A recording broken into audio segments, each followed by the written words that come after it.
Olá, Vitor Ferreira, Caminhando com Cristo, nossa reflexão para esta quarta-feira.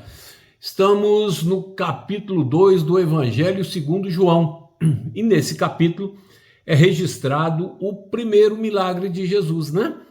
É o casamento lá em Canaã.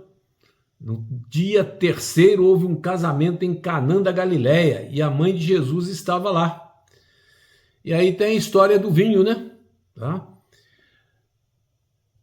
Jesus faz então o milagre da multiplicação, né? O mestre Sala depois provou aquilo ali e falou: puxa, quem é que o noivo, né, que guardou o melhor vinho para o final, né?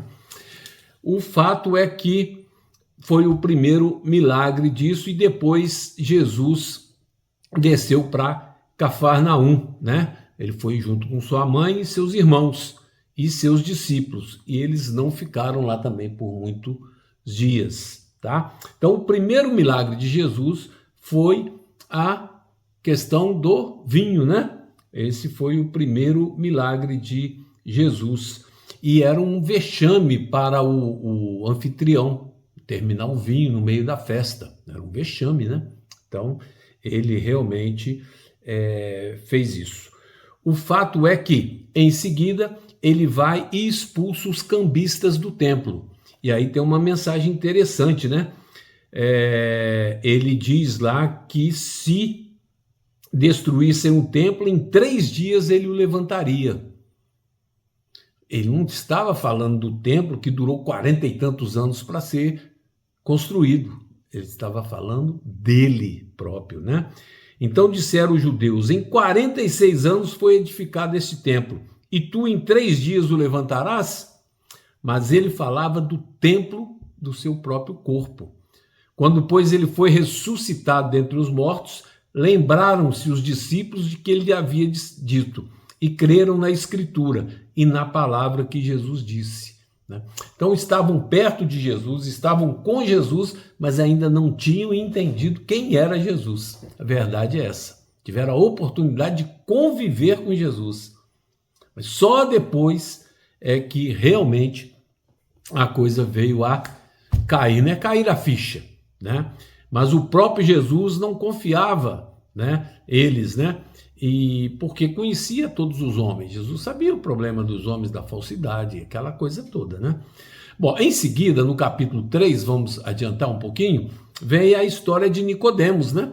Nicodemos temeu ser criticado e foi ter com Jesus à noite, né? Porque entre os fariseus, um homem chamado Nicodemos, um governante dos judeus, era uma pessoa de um alto escalão, mas ele via algo diferente em Jesus, né? E ele falou: preciso conversar com essa pessoa, mas eu vou às escondidas, porque seria algo que pudesse comprometê-lo se alguém visse, né? E ele disse, é muito interessante, ele disse que nós sabemos que és mestre vindo de Deus, porque nenhum homem pode fazer estes milagres que tu fazes, se Deus não estiver com ele. Respondeu-lhe Jesus dizendo: na verdade eu te digo, se um homem não nascer de novo, ele não pode ver o reino de Deus. E aí vem o que é nascer de novo? E Nicodemos fez a pergunta: como é que pode um homem nascer de novo, sendo ele velho?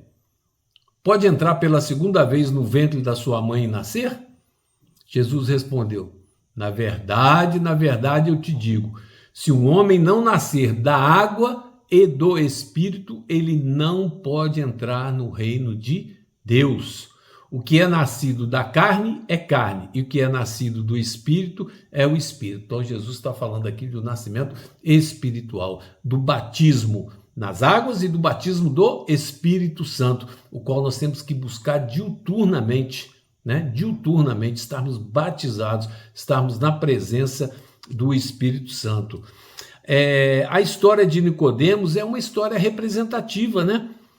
Hoje, pessoas em posições de responsabilidade, que era o caso dele, que era um dos líderes, né? Assim como os governantes em Israel, e cujas vozes são frequentemente ouvidas em concílios, dando evidência do mesmo espírito que Nicodemos possuía. Então é muito realmente interessante esse início do capítulo 3. Muito interessante. E aí a gente vê no versículo 14 do capítulo 3, Jesus dizendo: e nenhum homem subiu ao céu, senão aquele que desceu do céu, o Filho do homem que está no céu. Olha que interessante. A morte de Cristo na cruz garantiu a destruição daquele que possuía o império da morte. Cristo derrotou Satanás na morte, né? Quando Satanás for destruído, não haverá mais ninguém que tente a fazer o mal. Não será mais necessário repetir a expiação. E não haverá mais risco de outra rebelião no universo de Deus. Está escrito que o mal se levantará apenas uma vez, e já se levantou, né? Os santos e os anjos perceberão o significado da morte de Cristo.